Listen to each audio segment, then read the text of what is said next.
En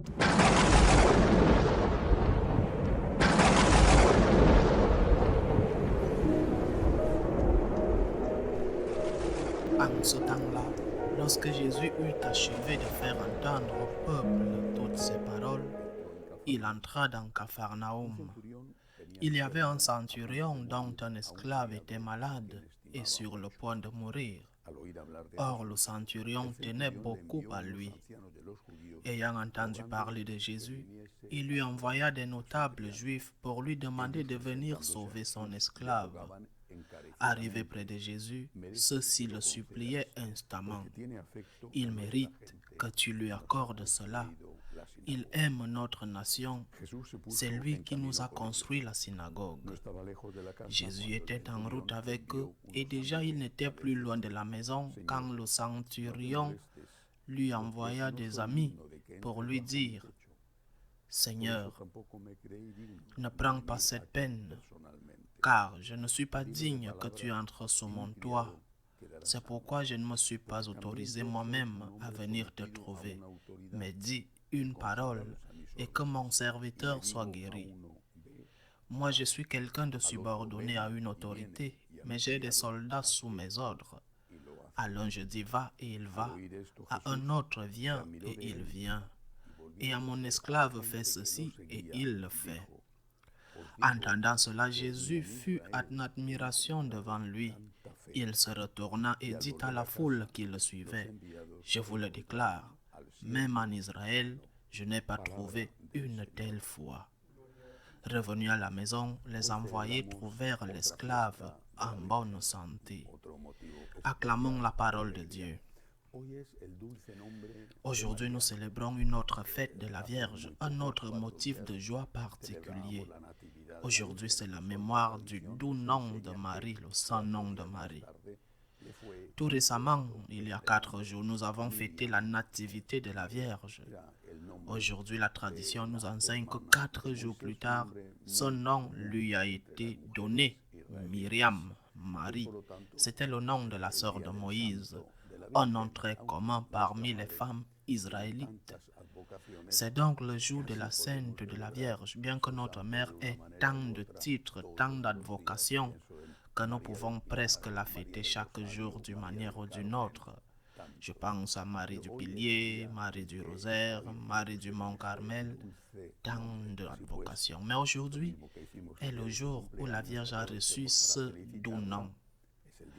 Alors, comme nous l'avons fait pour son anniversaire, profitons de l'occasion pour la féliciter pour sa fête et aussi pour lui apporter en cadeau ce qu'elle veut, qui sera sûrement toujours quelque chose qu'elle demandera et qui nous profitera, parce qu'elle ne veut pas d'or ou de bijoux, elle veut notre cœur.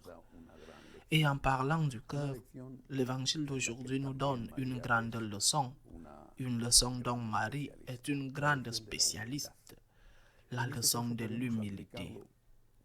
Dans ce cas, nous pouvons l'appliquer bien sûr à tout, mais je voudrais l'appliquer à l'Eucharistie. Jésus va entrer dans une maison. Il va entrer pour faire une faveur, guérir un malade. À la demande du propriétaire de la maison, le centurion, un homme bon, il va entrer dans une maison. C'est cela l'Eucharistie. Jésus, présence réelle. Il va entrer dans une maison, mon corps. Il va entrer en moi. Le centurion lui dit: Je ne suis pas digne. Et Jésus loue sa foi, c'est-à-dire qu'il loue une qualité intrinsèque à la foi, qui est l'humilité. Je ne suis pas digne, lui dit-il. Et Jésus, je n'ai jamais trouvé en Israël autant de foi que chez ces païens. Et nous, cela me fait beaucoup de mal. Cela me semble le fruit de l'ignorance, mais parfois de quelque chose de pire que l'ignorance. Cela me fait beaucoup de mal que l'Eucharistie soit considérée comme un droit. Il est vrai que lorsque les conditions sont remplies, être en état de grâce, être baptisé, il y a le droit au sacrement.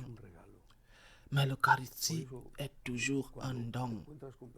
C'est un cadeau.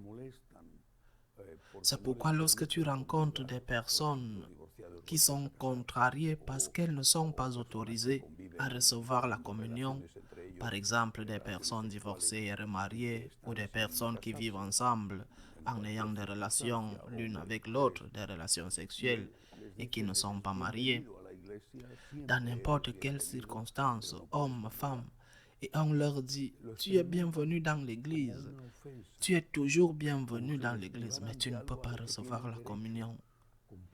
Ils le vivent comme une offense, comme s'ils étaient privés de quelque chose à laquelle ils ont droit. Je comprends qu'ils le vivent comme une douleur parce que c'est quelque chose qu'ils veulent, et pas seulement pour le spectacle ou les apparences, mais parce qu'ils veulent être avec le Seigneur, au moins certains d'entre eux. Mais ce n'est pas un droit, c'est un don. Puis-je me mettre en colère parce que quelqu'un me refuse un don? Certes, je peux me mettre en colère, je peux protester, je peux faire un procès parce que quelqu'un me refuse un droit. Mais les dons ne sont pas des droits. Les dons sont quelque chose que l'on reçoit si on le reçoit et dont on est reconnaissant quand on le reçoit. Et donc, on ne se met pas en colère si on ne le reçoit pas. Donc, ce que nous devons faire, c'est d'être infiniment reconnaissant que le Seigneur accepte d'entrer dans notre maison, qu'il nous fait le plus grand honneur possible, le Dieu vivant, le Dieu qui a créé l'univers, le Dieu tout-puissant, vient chez toi pour t'aider, pour te consoler, te fortifier. C'est un don. Ne pense pas que c'est n'importe quoi, un rite, une coutume, quelque chose qui est le fruit de l'inertie, quelque chose que tu reçois et que tu n'entres même pas en dialogue avec l'autre qui vient d'entrer chez toi pour quelques instants. C'est un don. C'est un immense don.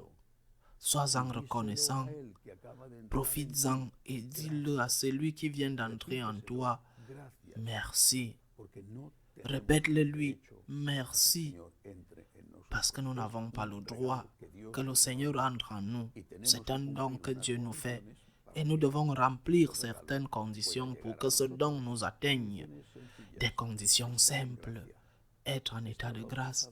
Être baptisé et être en état de grâce. Avec ces conditions, le Seigneur peut entrer. Mais si tu ne remplis pas ces conditions, ne te fâche pas. Parce que Jésus n'entre pas chez toi. Ne te fâche pas, ne t'éloigne pas. Ce n'est pas un droit, c'est un don. C'est un don qui t'est fait. Et si tu ne peux pas accepter ce don parce que tu ne remplis pas les conditions, ne te fâche pas. Ne t'éloigne pas de lui. Il y a d'autres façons d'être avec lui. La communion spirituelle, la prière, le service aux personnes dans le besoin. Le Christ est aussi dans ces présences-là. Si tu ne peux pas recevoir la communion, profite de ces autres présences du Seigneur. Ne te mets pas en colère contre le Seigneur parce que la colère vient d'une conception erronée de l'Eucharistie. Comme si l'Eucharistie était quelque chose à laquelle tu as droit et que personne, en aucune circonstance, ne pouvait t'en empêcher. Aujourd'hui, c'est le saint nom de Marie, l'humble. Ayons cette humilité devant l'Eucharistie et disons au Seigneur, je ne suis pas digne. Merci Seigneur, je ne suis pas digne et tu me fais l'immense honneur d'entrer chez moi sans que je ne le mérite. Loué soit Jésus-Christ.